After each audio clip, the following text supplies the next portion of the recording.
let's get started. So my name is Nelly. I am the spokesperson at the U.S. Embassy in Bishkek, and I'm joined by my colleague, Jeff. Jeff, you want to introduce yourself? Yeah, thanks, Nelly. My name is Jëfff Bantinh. I'm the Cultural Affairs Officer at the U.S. Embassy, and that means I'm responsible for the Fulbright Foreign Student Program. Happy to answer some questions today. Awesome. So yes, as Jeff mentioned, we're here to talk about the Fulbright Foreign Student Program. It's one of our most popular programs here at the Embassy. So Jeff and I will talk a little bit about the program, and then we are very lucky to be joined by an alumna of the program today. So she'll come on to talk about her experience. And then at the end, we will be taking audience questions. So if you have any questions throughout the stream, please go ahead and put them in the chat, and we will get to them at the end. Fulbright Program, Fulbright Foreign Student Program, is an opportunity for Kyrgyzstanis to study in the United States in a master's program for 2 years on a full scholarship paid for by the U.S. government. I think our audience will know it's one of our most prestigious exchange programs. There are over 4,000 participants each year around the world, so it's also an opportunity to join a prestigious cohort of alumni. And it's an opportunity to be a cultural ambassador for Kyrgyzstan in the United States. So overall, it's a way to really upgrade yourself professionally, become a cultural ambassador, and join this prestigious group of Fulbright alumni. Awesome. Yeah. So I'm sure viewers want to know what the selection panel looks like. How does this all work when you apply? Yeah, so applications are first reviewed just for technical eligibility, and then a panel reviews the applications and rank orders them, and the best applicants are invited for an interview. And the interview is done by a panel. It's normally 3 to 4 panel members. And the interview lasts about 15 to 20 minutes. And then it's the highest rated applicants are put forward as finalists. And if there's enough funding, they then select exactly how many we can send to the United States. Okay. So what we're looking for, really there's like 2 main things we're looking for in candidates, though. It's strong motivation. Why do you want to participate in this program right now at this point in your life? Like, there's very clear motivation for you to participate. Something more than just like, I want to practice my English in the United States. And then we look for people who have proven leadership skills, or really we can see that they will be leaders in the future. Yeah. And I imagine part of it too is like, why the United States, right? Because you can get a master's degree in many countries, right? Yeah, exactly. So the research proposal has to make sense. Why do you want to be in the United States? Why do you have to be there to do this research? So it needs to be a specific and clear research purpose. Okay, yeah. Great. You've started to get into this a little bit, but are there other key tips that you would share for the application process? Yeah. I'm glad for the opportunity. I think the first thing I'll say is just be sincere in your application. Be yourself, be sincere. You're going to have to write 2 essays. There's a personal statement sort of about how you've achieved your goals to this point. And then there's the research statement. So when you're writing those, please don't use AI. Just write it as you would. We would rather see something that is written sincerely and really speaks for who you are than something that's written by AI. So the second point, I think I said it already, write a realistic and a specific research goal. Sometimes people write applications and they're like, I want to create world peace and solve global hunger, and it's not realistic enough. It's very admirable, but write something that is realistic. It's clear that you've thought about this. You still have time. Applications are due April 30th, so you have time to think about this. And then the third point is just follow the instructions in the application. There's a guide that's posted on our website. Read through that guide and follow the instructions. I hate when an applicant is disqualified just for technical reasons who otherwise would have been qualified. Okay. Folks, Jeffrey has seen hundreds of Fulbright Yeah. applications, so take his advice. He knows what he's talking about. So related to that, could you go through maybe 3 of the most asked questions during the interview process? Looking for insider tips here. Yeah. Well, I won't give specific questions that the interview panel will ask, but I will just talk in general terms about what we're going to look for during the interview. This gives you an idea of the questions we'll ask. We're going to ask about examples of leadership to overcome a challenge. So you'll want to think like, in your academic and professional career, when have I shown leadership? And how can I talk about that? We're going to ask you about your motivation. Why are you applying for this program? Why do you need to be in the United States for this master's program? And like I said before, Fulbrighters are cultural ambassadors. So we're going to ask about what evidence is there that you can thrive in a new environment, a foreign environment. Give us an example of when you've been in an uncomfortable or new situation. How did you adapt? Things like that. Those are sort of 3 of the big themes that we ask about during the interview. Okay, Yeah. Great. So I imagine you may get the question, for example, if I'm a student in university right now, I'm finishing my bachelor's degree, let's say this May, this June, am I eligible to apply for the program this year? So it's a good question. It comes up every year. Unfortunately, you cannot apply this year. Applicants have to have a diploma by the application deadline of April 30th. So we urge you to spend next year getting professional experience, do an internship, a job, whatever it may be, get a little experience and stay connected with us and reapply next year. Okay, great. Another logistical question. Do I need to submit TOEFL, GRE, and GMAT test results along with the application package? No. So it's pretty easy to apply. It's like, why not apply before the deadline? Because no, you don't have to do your TOEFL yet. You don't have to do your GRE yet. The successful candidates will be invited to take those tests and they'll be provided with a voucher. So on the application, it will say those test scores. It's preferred if you have them already, but it's really not necessary and it will not weigh on your application. So you don't need to take those tests in order to apply. Okay, great. And then one more question before we get to Ayımjan. Do I need to apply to the U.S. university first, myself, and then for the Fulbright scholarship? No. Everyone does not need to go and apply for Harvard or MIT yet. In fact, what happens, you apply for the program first, and then if you're accepted, the implementer of the exchange, they will work on finding a university to place you at. So it really makes the process a lot easier for you to study in the United States because they will do a lot of the work for you to find an appropriate school.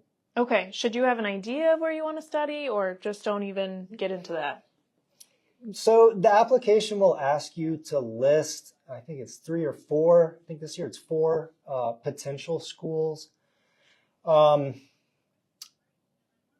It's not required that you list them. What I can say is, yes, it's good if you've thought about it because it shows that you're serious.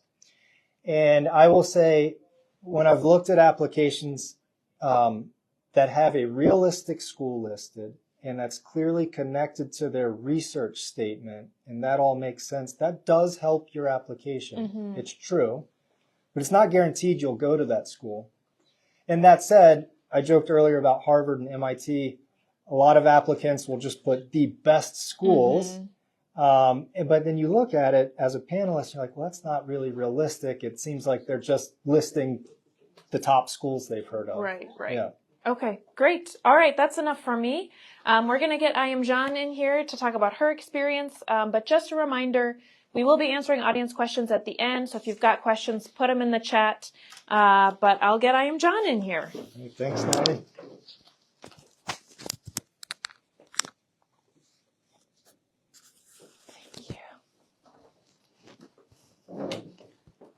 Hi. Hi, Jeff. Hi, Ayımjан. Thank you for having me. Yeah, well, thanks for being here. It's a great pleasure. Yeah, say hi to all your future Fulbright alumni.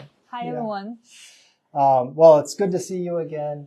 And remind us, where did you study? I studied and graduated from Rutgers Business School, Newark and New Brunswick. And my program was, I got a degree, Master of Science in Business of Fashion. Oh, wow. So, you're a great example. This is not just for sciences or economics, but also creative industries as well. Exactly. That's what I always told all my peers, all my colleagues, to encourage them to apply, because Fulbright Scholarship is not only for those who are like from social sciences or human sciences, but also from creative industries, from arts. And actually, I believe that was the reason why my application was selected, because even in my cohort back in the year 2021, I was the only one from the fashion background. So yeah.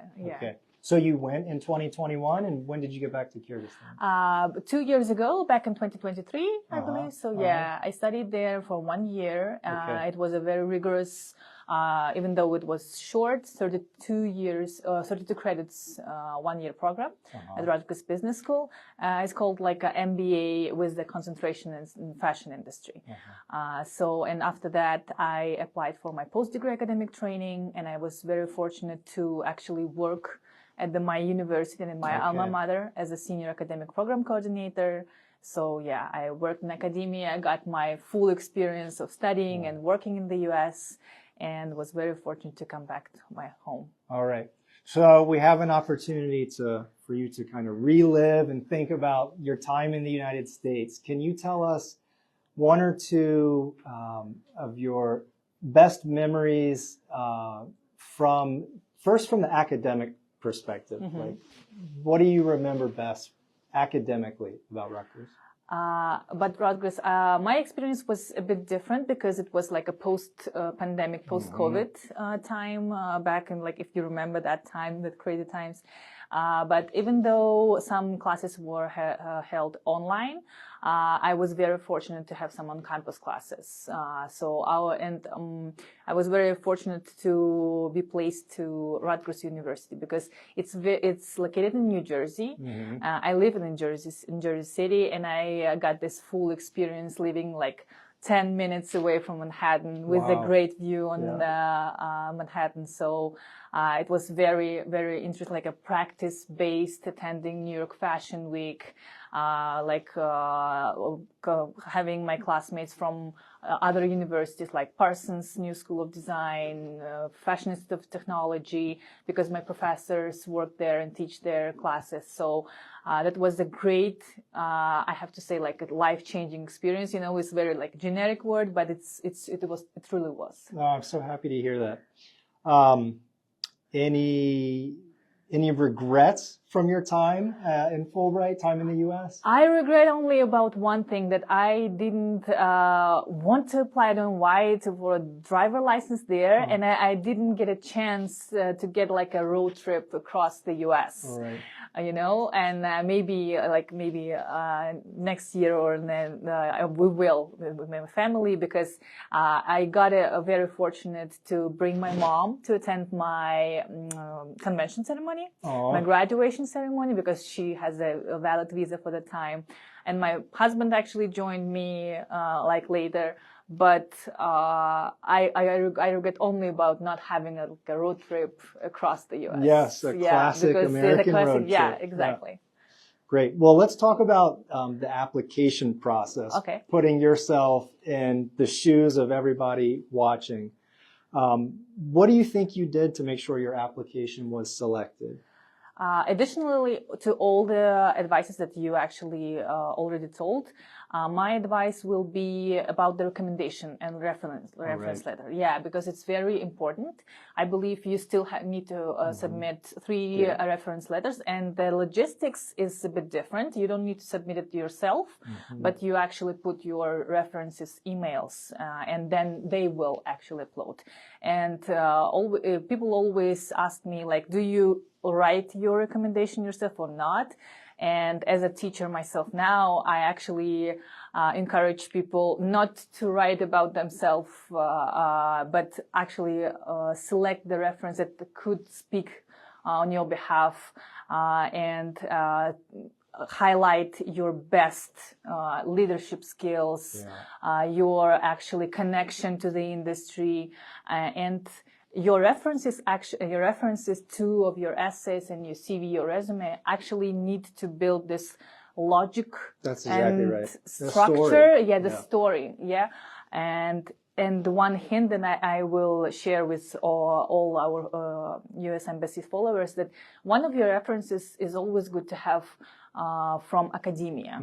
If you're still in touch with your professors in your university, especially with your maybe diploma advisor or somebody like that, who actually could speak about your academic background, because you remember that you're applying for master's degree, and you need, it's not like a professional program like Humphrey or something like exchange program. It's an academic program. You will studying from 1 or 2 years, and you need to prove that you actually are able to study, like do your papers, thesis, finals, exams, whatever.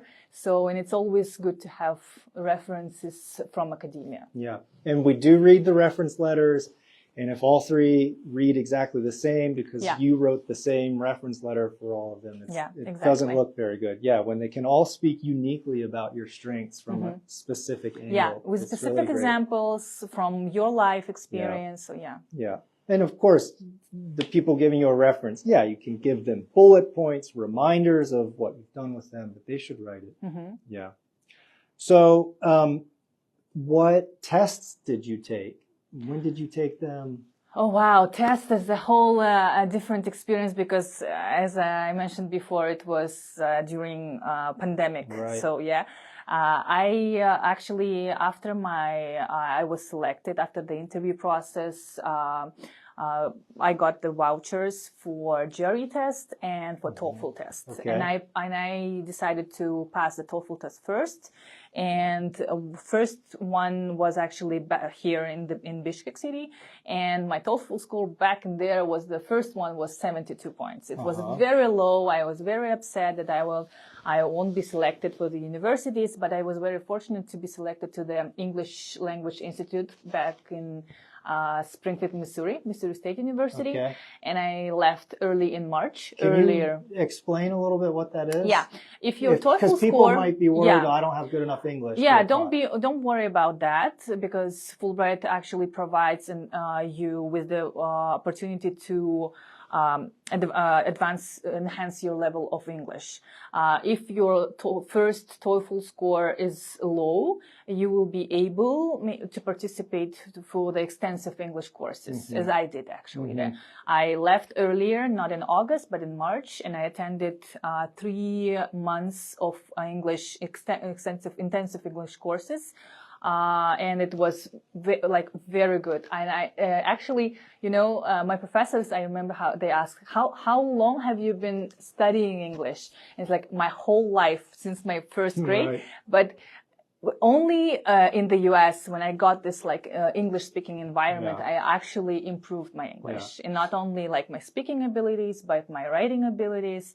And I actually realized that TOEFL test and all GRE tests are not, they're not checking your ability to speak, but they're checking your ability to know this test. Knowledge. Yeah.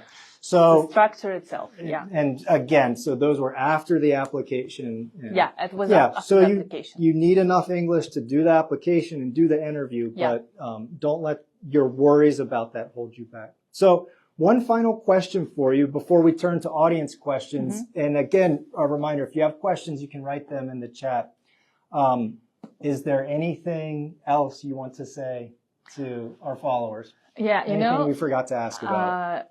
The day I was selected for the Fulbright, and till now, I actually maybe call myself as an ambassador of this program, because I encourage everyone to apply.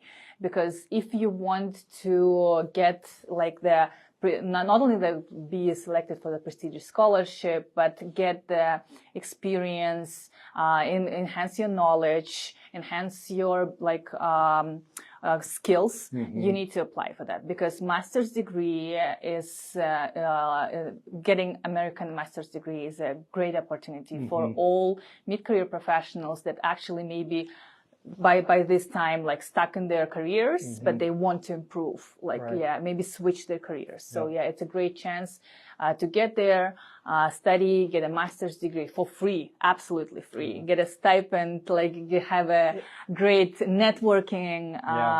So that's a great chance to apply. Yeah. And it's why not apply for this great opportunity? One thing I love about the program is that the application process in itself, I think, is professionally beneficial because it's practice writing in English. It's also an opportunity to renew your resume. It's an opportunity to reconnect with your recommenders.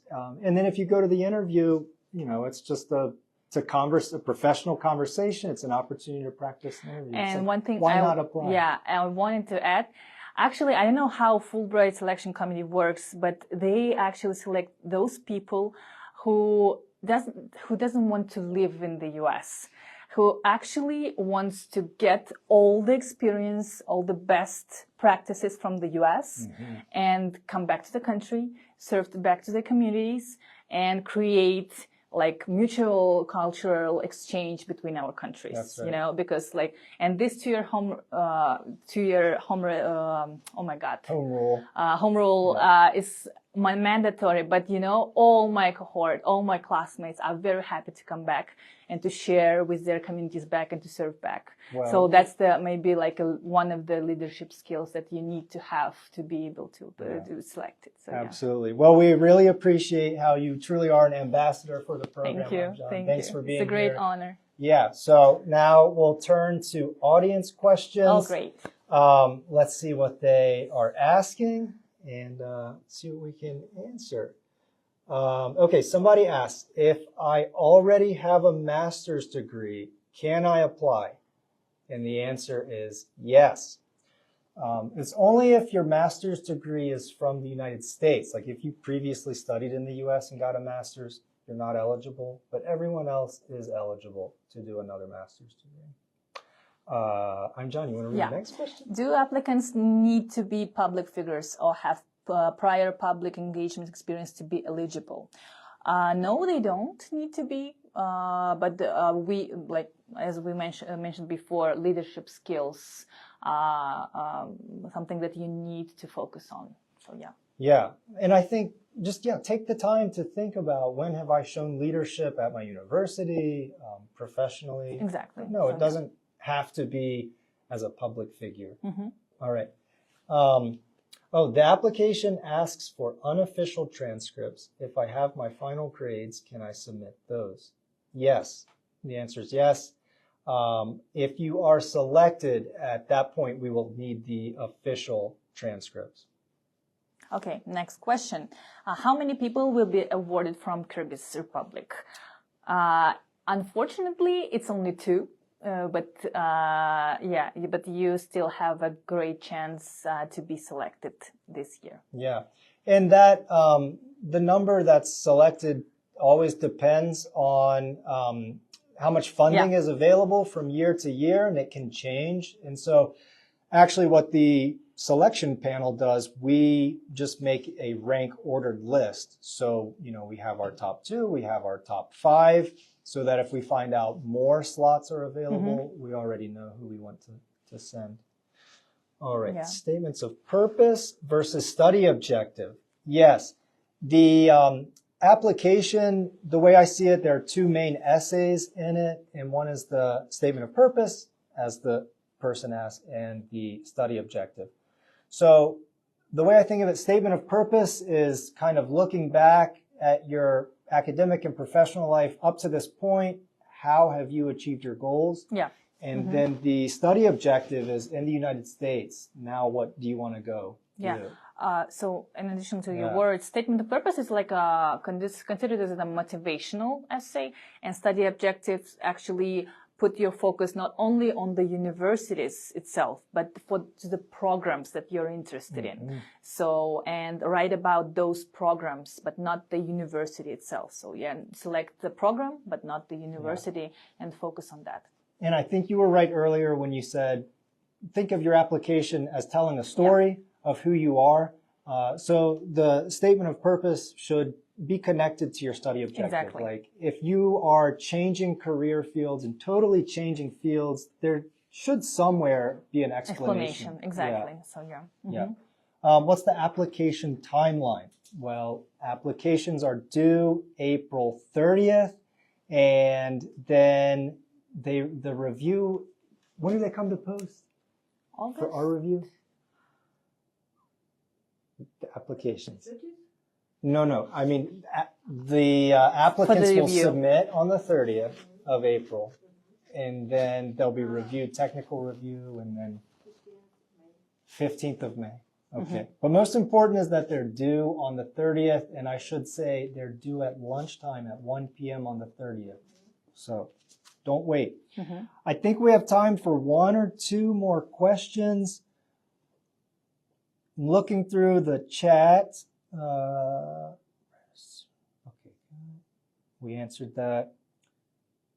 Ayımjan, what do you think made your essay stand out? Do you remember your essays? Yeah, I remember my How essay. did you approach them? What made them stand out? I actually was able to connect my extracurricular activities and my background in fashion business, my consulting, and my actually 5-year long-term goals that I want to set back to the fashion community, about the sustainable fashion. So I chose the programs that actually focusing on sustainable aspects of the fashion industry, logistics. So yeah, and actually it was very well connected to all my activities back in my CV and resume. So I teach in the university, I taught in the university, the course was sustainable fashion, and I wrote about the sustainable fashion. So you saw the logical structure of both in your motivational essay and your study objectives. Okay. And one final question. Let's see. Are there any delays or changes due to funding freezes? You may have heard in the news about funding freezes for other programs. No, there are no delays or changes to the Fulbright Foreign Student Program. And then one last question I think we have time for. This is a really good question. I think a lot of people have this. Do years of experience matter? There's a belief that early career people are not considered and they shouldn't apply. No, I would urge you to apply. Strong applicants all the way from those who recently graduated, bachelors, up to people who've been working professionally and have a strong purpose for going and getting a master's now. Those can all be good applicants. Yeah, that's true. All right. Well, I want to thank everyone for watching. Thanks for your interest in the Fulbright program. And I urge you to apply. Really, it's like, why not just apply? Exactly. See what happens. Applications are due April 30th. You can find more information about the application on our website. If you go to the embassy website and you click on education and exchanges, you'll see information there. It's also linked on our social media pages. Ayımjan, thank you so much for being with us. Thank you so much for having me. Yeah, it's a great honor to be in. And if someone actually wants to ask some questions, just find me on the Facebook. Ayımjan Алмазбекова, and I will be happy to help you to answer your questions and concerns. Thank you. Well, we appreciate that. All right, bye everyone. Thank you.